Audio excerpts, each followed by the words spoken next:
Okay. Hello, Paul. Uh, Hello, Lovely to Hans. have you here. Thank you very Actually, much. I was very interested. You had this new article, Imperialism and Liberation Strategies in the Middle East. And it not only shows what happened there lately, but also historically, and also how this all came about, after the First and Second World War. So I would be very interested if you show our viewers what you have been doing. Yes, lovely, Hans. I'm glad for this opportunity. Let us first go back to the fall of the Berlin Wall. And you remember, of course, that a lot of people were very happy at that time because they thought that this was the entry to a new period of peace and friendship all over the world. Whereas I had some other thoughts about it because if you study the history of imperialism, uh, imperial powers have what I think Aristotle would have called the horror of empty spaces, Yeah, horror vacui, yeah, which means that if a big power falls, the other powers will rush in to fill the void, so to speak. And this is exactly what happened. And then you have to also understand what really happened when the Soviet Union collapsed. Because the Soviet Union and the Soviet bloc were, in fact, products of two huge imperialist wars, the First and the Second World War. And you had the Versailles treaties, and you had the Yalta Conference in 44. They, both of them, laid out maps for the future of Europe. mhm, And what happened with the fall of the Soviet Union was, so to speak, that the result of two wars that killed something like 90 million people fell to pieces. I mean, you had never before in history had such a huge terrain, such a huge space that was void of imperial control. And I will scroll down to a map of the yeah, yeah, result of the First World War, the mhm, Versailles Treaty. And as we remember, uh, three big powers were cut up in that peace agreement. Of course, Germany, but also Austria-Hungary, which was cut down to small pieces, and the Ottoman Empire. So the winners took it all, so to speak. They also cut up a piece of Russia, of the Soviet Union. So the winners, they were able to divide Europe and the Middle East between themselves. And the Versailles Treaty created Yugoslavia in the Balkans on the terrain where you've had the Austrian-Hungary Empire and the Ottoman Empire. I will come back to that later, but you see how much changes came out of the First World War. If we then go down to see, have a look at the Ottoman Empire, with the treaties of Versailles and Sèvres later, the Ottoman Empire was cut down to what we today know as Turkey. And it was created, different countries on Balkans. And you see also they lost what we know as Syria, Iraq, Palestine, Kuwait, etc.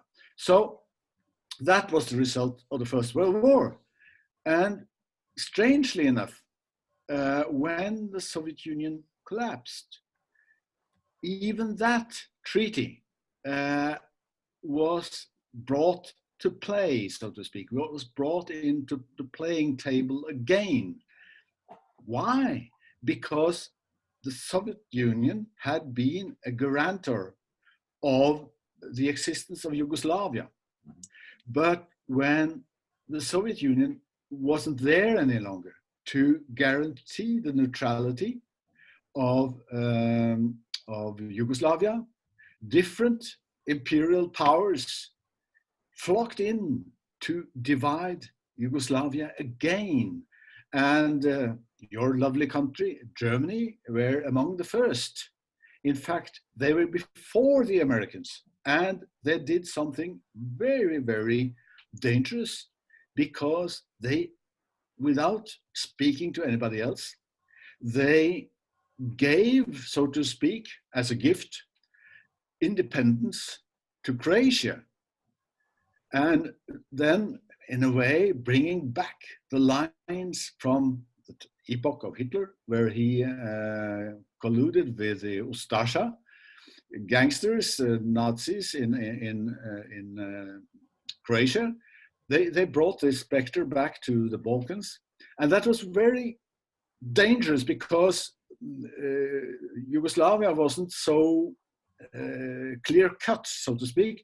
The different peoples were intertwined. So you had Croatians there, you had Serbs there, you had Albanians there, etc. So what happened when Germany, and then later NATO, accepted the independence of Croatia? There had to be a war, and there was a war, and there were a lot of wars that divided Balkans into statelets that are very easily controlled by imperialism. Let's say Kosovo, that became a narcotics colony of the United States, with gangsters running the show, and with the biggest military base of the Americans in the Camp Steel, Bond Steel in Kosovo, and of course all the other conflicts. And this, I wouldn't go so deep into it now, but this is a part of Europe where you have conflict lines going back at least, let's say, 1,500 years or more. We go back to the time when Caesar Diocletian divided the Roman Empire between his two sons at the end of the 4th century in our epoch. And so these conflict lines between different peoples, between different religions, ethnicities, etc., have been there all the time. And what happened when the imperialist powers saw their chances to redraw the map from the Versailles? All these conflicts came to play again. Well, okay, this hadn't been so catastrophic, or of course for the people in the Balkans, absolutely catastrophic, if it hadn't been for the fact that also the Yalta Conference result, the division of Europe after the Second World War, Roosevelt, Stalin, and Churchill decided upon the division of Europe between the two blocs. And with the fall of the Soviet Union, as you see on this map, all this came into play. Of course, first Eastern Germany, which could have no more support from Russia, Czechoslovakia, etc., etc. And also parts of the Soviet Union itself, the Baltic states, Belarus, Ukraine, Moldavia, and these Stan countries in Asia. So you could say that not only the Balkans, but even parts of the Warsaw Pact and the Soviet Union itself came into play. And if we then later go into the Middle East, you had the same there. So what I would say is that what the Americans saw at that time, they saw the possibility to fill this void, to make different color revolutions in Georgia, Ukraine, and the first of them, of course, the Velvet Revolution in Prague, which was a show carried out by Bundesnachrichtendienst and the CIA in common. And of course, the intervention of the Vatican in Poland to take the power there, etc., etc. That brings me to this point with the color revolution, where I see more and more like a system of changing governments under the flag of freedom, women's rights, or whatever. But Yeah. for instance, Ukraine, what you talked about in Yugoslavia, Croatia especially, where the Germans already in the 30s used, Nazis for their purpose. Now I see that in Ukraine, it was kind of a Nazi takeover when what I saw, what's going on in Ukraine. Absolutely, and this goes back to, it goes back to 1942 or something, because you had this Nazi movement of Stepan Bandera, who has now become a national hero of Ukraine. They collaborated with Hitler, and they also took part in the killing of a vast number of Jews, Poles, communists, etc., etc. And we know that also from CIA sources. I could pick up a document from CIA archives where they say openly that these people are Nazis. Yeah. But then I also can pick up papers from the CIA saying that from that moment on, they started to use these groups, these Nazi groups, as a fifth column in Ukraine against the Soviet Union. And some of these Nazis were brought to Canada, many of them were brought to Canada and to the US, and they have been the core of this color revolution from then on. So when they started already early in our century to have the first color revolution in Ukraine, they got on using that network, going back to the collaboration with Nazis even during the Second World War. What they brought, Isn't that like the system, like the CIA, for every country they look, which groups are kind of hassling with each other, like in Syria. There were reports, there's a whole bunch of people that are not really satisfied with Assad. Let's give them some weapons and let's put some other guys in from Libya or wherever and make this, kind of Islamic revolution.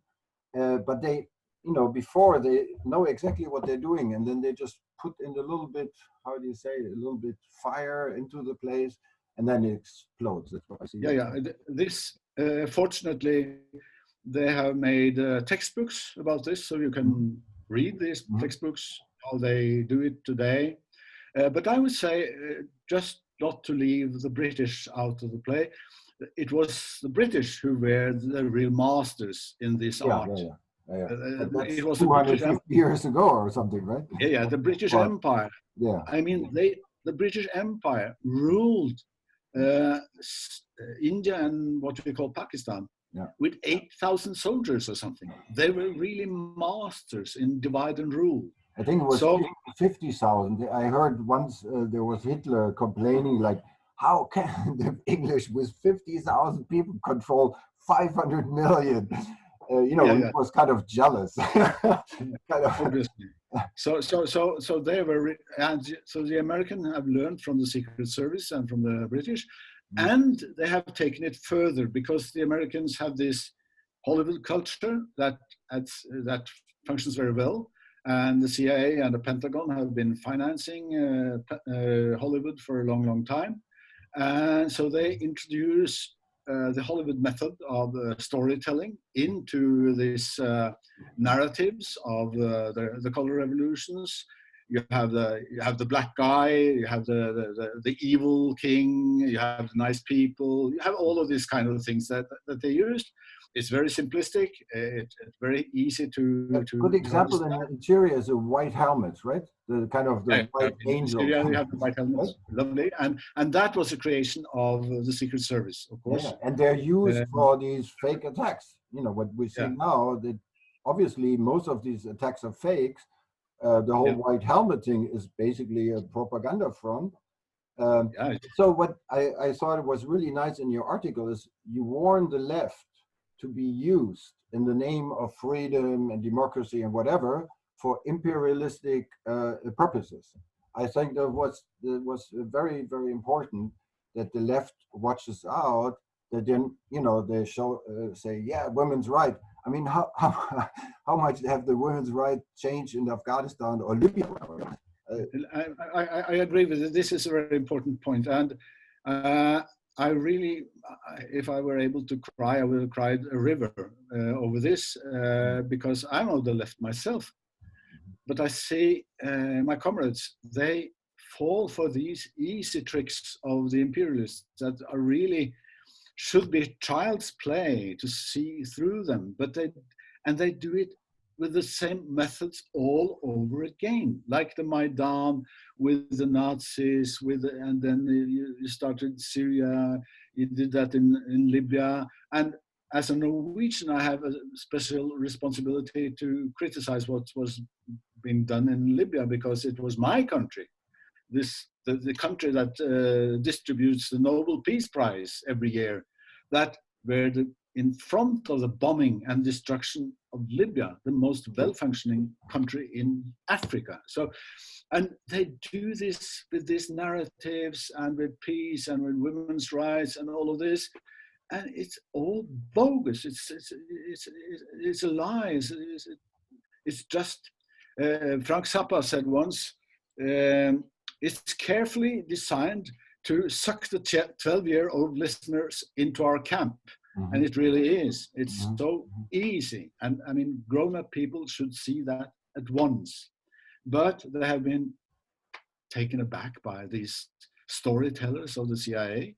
And this has worked very well in Syria. And I here bring up the latest plan of the United States, where they try to use the narrative of independence and et cetera, national liberation, to divide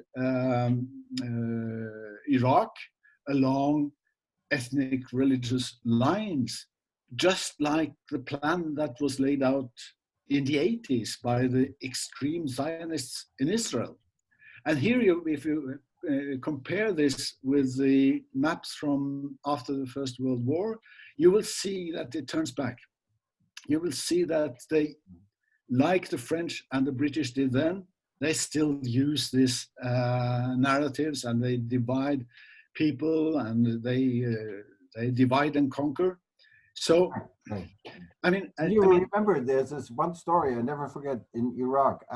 Basically after the war, they caught 2 British secret agents, the Iraqis, because they shot a policeman, and they put these 2 Secret Service guys from Britain in prison and found a lot of bomb material, and they were, they were looking like Arabs basically.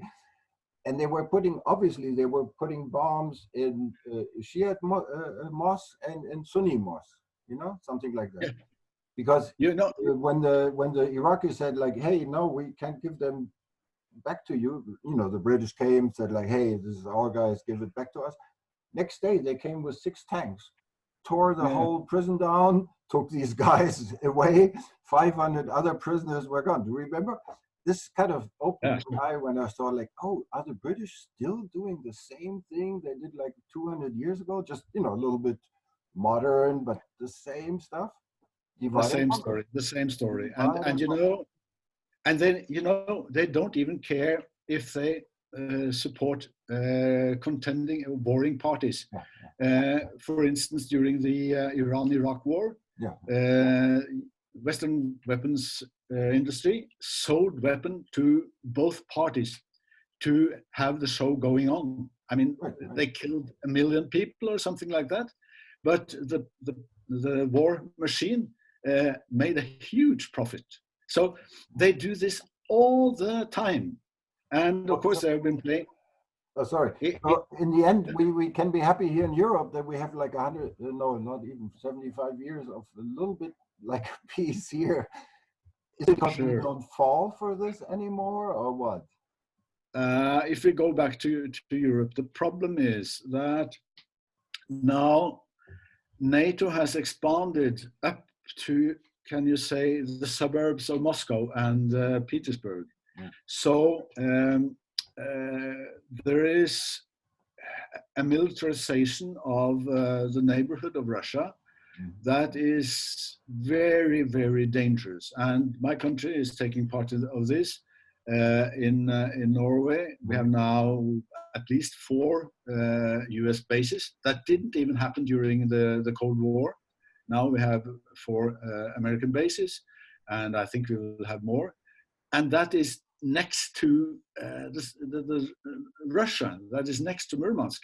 Yeah. So we have brought the NATO war machine so close to Russia that even a small error in the military apparatus, the defense apparatus of Russia, could by mistake launch a huge nuclear war. There was something happening up here in northern Norway in '95 when it was launched a small space rocket from the space station in northern Norway, Andenes, but it happened to enter that sector of the sky in which an incoming atomic strategic bomb would come to Russia. Mm-hmm. So, and this was in the time of Yeltsin. I mean, he was pro-US. And he was brought the, you can say, the atomic button by his staff. Yeah. And they said they had a quarter of an hour to respond, to push the button or not. Yeah. Because they, for 8 minutes and 30 seconds, they thought that this was an incoming strategic atomic bomb. But that was in that time when the rockets were out here in the Atlantic. Yeah. Figure it being in the Baltics. Yeah. I mean, what is it? 50 kilometers from Petersburg? I mean, you saw what happened in Tehran when this guy very faultily pushed the button and shot down that civil airplane. What about it if they have an exercise here with, and we know they have atomic weapons here, and the Russian staff knows it. What if the people manning the defense apparatus think that this is the big strike? Isn't it, that brings me to this thing, you know, about Gorbachev. You know, I remember Gorbachev 30 years ago said like, hey, guys, let's forget about all these intercontinental atomic weapons. Let's put it all aside. Let's make a peaceful Europe, one Europe, a European house was his term. And he basically left us his legacy. And, you know, my feeling is we gambled it away. Or let the Americans use it. There is no peace. We under the Russians are bad, evil Putin or whatever. You know, we're going in the same trap again that our forefathers have been put into. Yeah, you're right. And of course, Gorbachev was screwed, absolutely. He was given an oral promise, but such a promise from the US, it has no value whatsoever. That is at least one of the things that Mr. Putin has understood.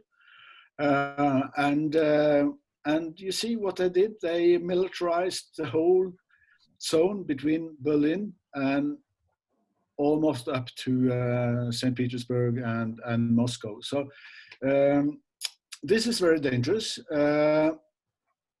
And we have been balancing on the brink of atomic war now at least since 1913, when Obama was very close to starting a big war on Syria. You mean which 2030? 2013, where if he had done so, military encounter between US and Russia would have been the next thing, and we don't know what happened after that.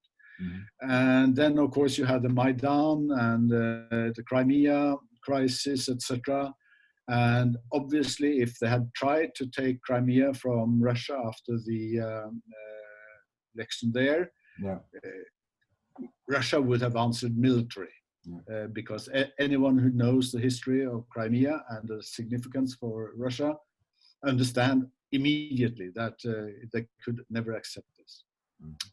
But Hans, should we run it down here, make a conclusion, and perhaps come back to another conversation? Yeah, I think we have touched a lot of things.